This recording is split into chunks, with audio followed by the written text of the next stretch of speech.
Good morning. So this talk concerns decisions that must follow on from our decision that an artifact is a map and must proceed saying that the map we have found is any good. It concerns how we come to our initial interpretation. I have earlier shown that telling a map from a not map is not as simple as it seems, and that a conceptual division between theory and connoisseurship helps us to examine that question. Last year, I spoke about how recognition of an artifact as a map segues into an interpretation, and you may recall that I insisted that interpretations are both personal and self-justifying. It is in our initial interpretation that we decide what sort of map we are dealing with and what code systems we should apply to it. It's the mapicity criteria that first led us to recognize the artifact as a map that are leveraged in testing the soundness of our recognition. The clues we are looking for are our aesthetic properties, particularly those associated with the map's rhetorical appeals of use, usability, and authority. There are, of course, a very large number of aesthetic properties, and it is clear that not all such properties can or should be used together. Those considered appropriate for use together can be grouped into sets we can identify as styles. Leonard Cohen usefully defines a style as a conglomeration of perceptible elements recognizable as a distinct variety of order. In other words, a style is a perceptually cohesive organization of qualities that is distinct from other perceptually cohesive organizations of qualities. Again, not every property or element associated with a particular of a given style may be appropriate for use in a particular map, and the map maker must exercise taste in order to select from the available stylistic properties those they will employ. Taste, Cohen writes, is the ability to perceive and distinguish, to recognize and identify artistic and stylistic features of things, and then to use this ability to make judgments of value based on cultural or professional criteria. Now, in composing a map, we make tasteful selections from a style we deem appropriate for the map we are making and the reader we expect. For the reader, the map's style and the tastefulness of its execution frame the map's initial reading. It is in that reading that meaning is first ascribed to the map. Any decision on the map's trustworthiness happens after interpretation and reading. Or perhaps it's better to say that it should occur after the reading, because trusting a map before you read it is rather like buying a pig in a poke. Taste is contentious. It is, after all, an opinion. Taste in music provides a good analog. As Alex Ross noted, arguments about musical taste can easily grow heated. We can be intolerant in reaction to others' tastes, even violent. Different perceptions of needs and conditions lead to different opinions on what is appropriate wherever and whenever taste comes into play. You may have seen this graphic before. Some consider it the earliest known map and others disagree, and I don't really care. I think it looks a bit like a map, but I also recognize that neither I nor anyone else could possibly know what anyone in 6200 BCE might have expected a map to look like. Lost my place. All one can reasonably say is that this could have been a map, or it could have evolved into something that we would recognize and use as a map. Remember, we are standing atop 8,000 years of mapping heritage entirely unavailable to whoever it was who created this artifact. Our idea of a map, whatever it may be, does not come into the picture. At least one writer has tried somewhat quixotically to prove that this is not a map, in part by asserting taste-based judgments on the relative styles of this pair of maps. Questions of style and taste, however, are entirely beside the point when the question is map or not map. On the other hand, taste and style are central to the issues I'm discussing here, how we get from recognizing a map to the point where we can start reading, judging, and using it. This is because style and taste are aesthetic dimensions, and aesthetics lie at the core of any map-related activity. When map making or map reading, when dealing with the map artifact or with the conceptually transfigured map, or in regard to any aspect of a map as a persuasive argument. That aesthetics is something of a trigger word in cartography is based primarily on a failure of understanding. Almost everyone agrees that the best maps look right, but some folks just will not accept the fact that looking right is an aesthetic judgment. Aesthetics is a broad term for concepts pervasive in our lives and in behavior, and as, again, Leonard Cohen has pointed out, it is something that even intrudes into what we believe are the domains of reason. We often rely on aesthetic cues to determine whether the information we receive from others is true, false, or in between. Aesthetics of one sort or another is thus our most effective tool for persuasion. And cartographers are visual communicators, visual persuaders. And as Alex White has noted, having material on the page read and absorbed is a visual communicator's chief responsibility. According to Christian Jakob, the map is an artificial architecture of signs ruled by graphic choices. And I've written that we construct this architecture by means of acts of design where theoretical and craft aspects symbiotically produce a persuasive aesthetic experience. Furthermore, Randy Nakamura reminds us that although design is about analysis and problem solving, its fundamental impact on the world, for better or for worse, is in the artifacts and form it produces.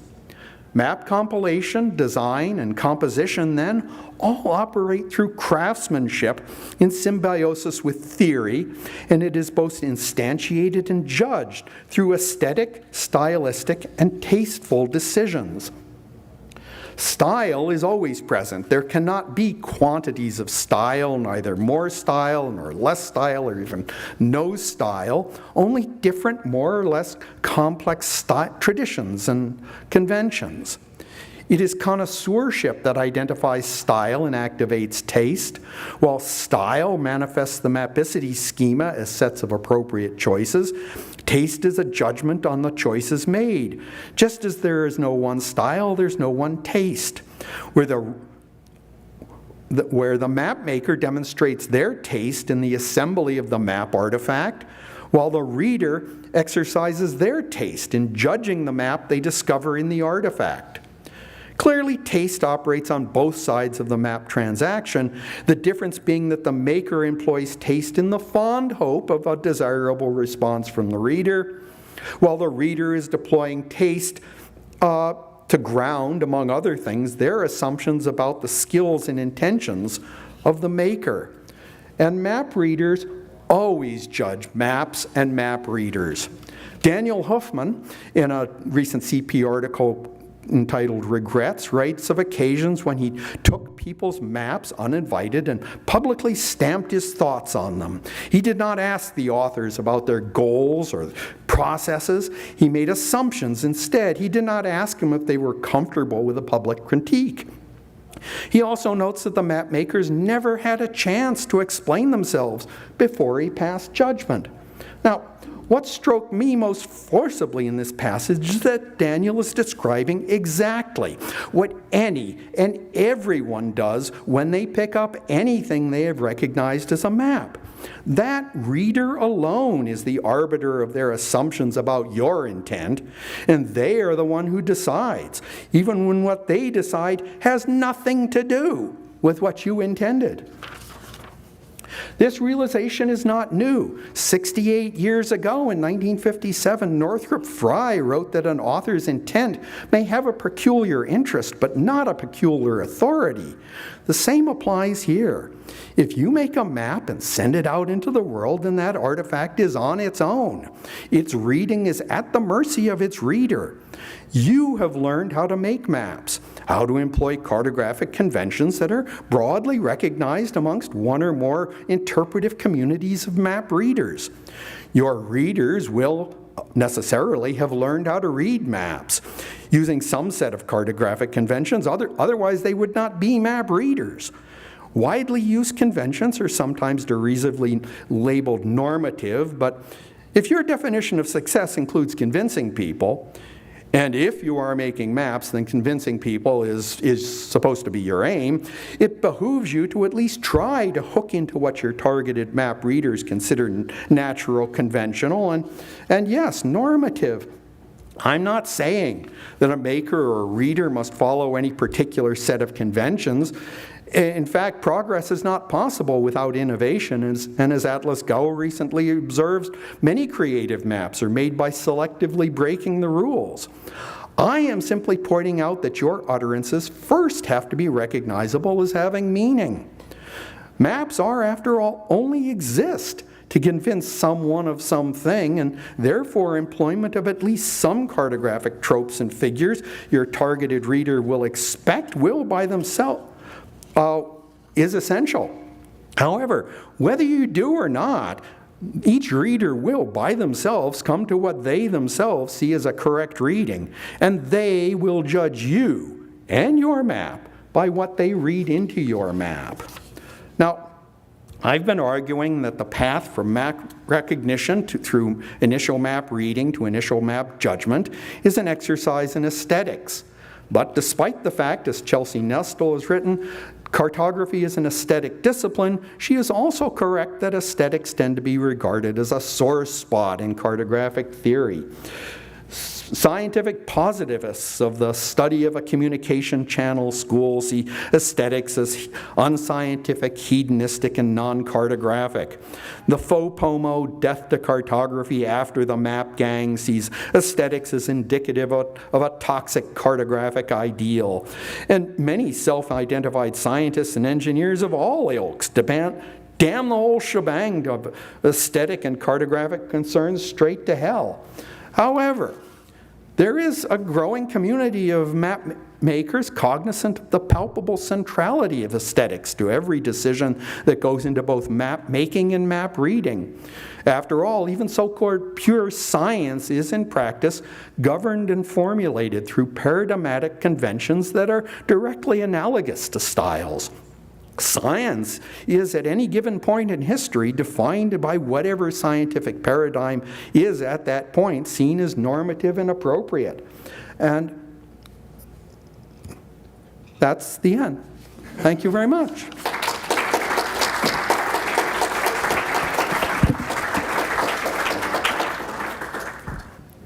Thank you very much. All right, we just have a few minutes for questions.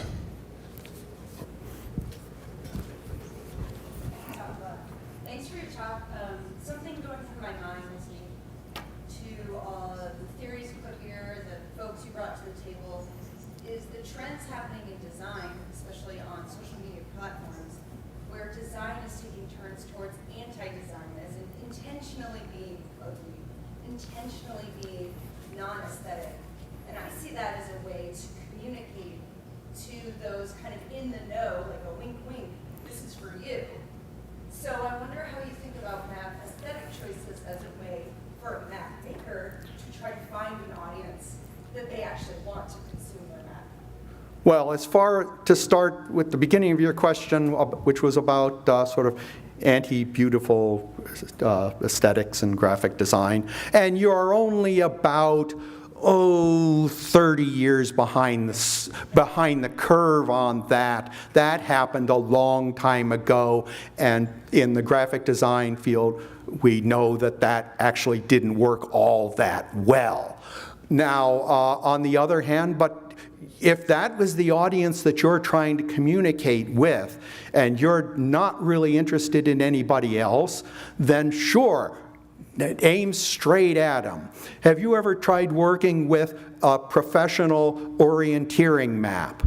It's got the most bizarre set of symbols, conventions that you have ever seen, but it is targeted directly at somebody who's got a crumpled piece of paper, is sweating buckets, and is running through a swamp in a field to try to find a little hole punch hanging in a bush somewhere, and then running off to the next one.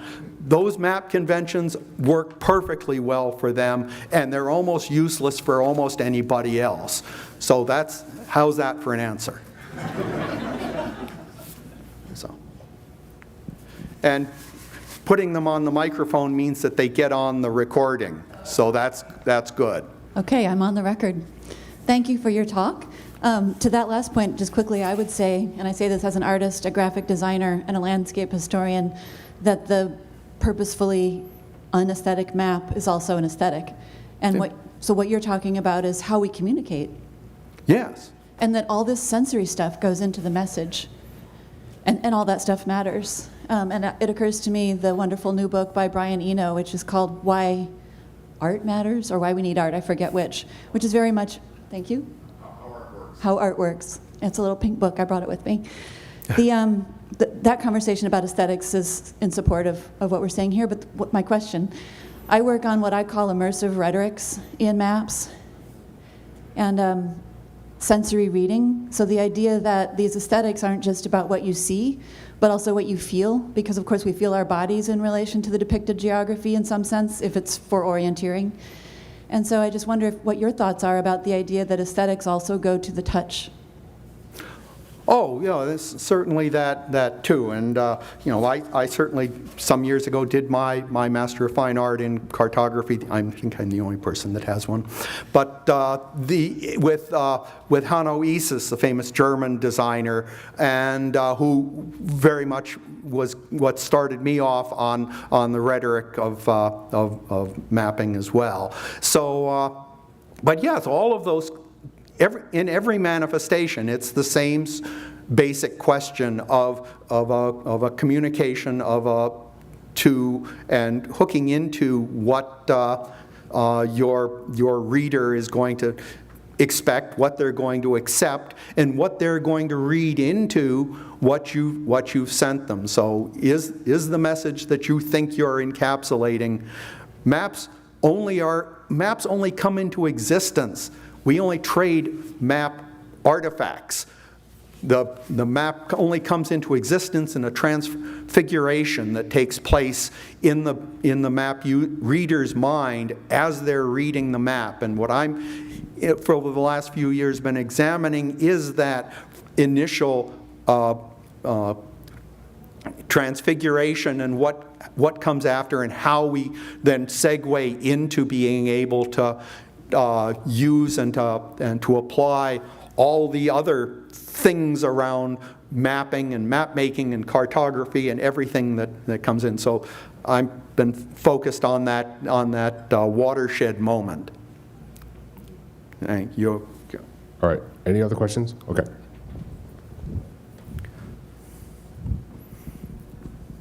This is more of an appreciation. In that, I think one of the things that has been striking me this meeting is how what you're talking about, the style of maps or the aesthetic of maps. One of the things it is don't look at me, look at the data. Don't look at me, look at the map. It's a voicelessness. It's an attempt at voicelessness, Yeah. which is like objectivity, objectivity. I'm not really here, this is a fact over here. And one of the things that's striking about your presentation, because it's different from a lot of theoretical presentations, is you don't do that.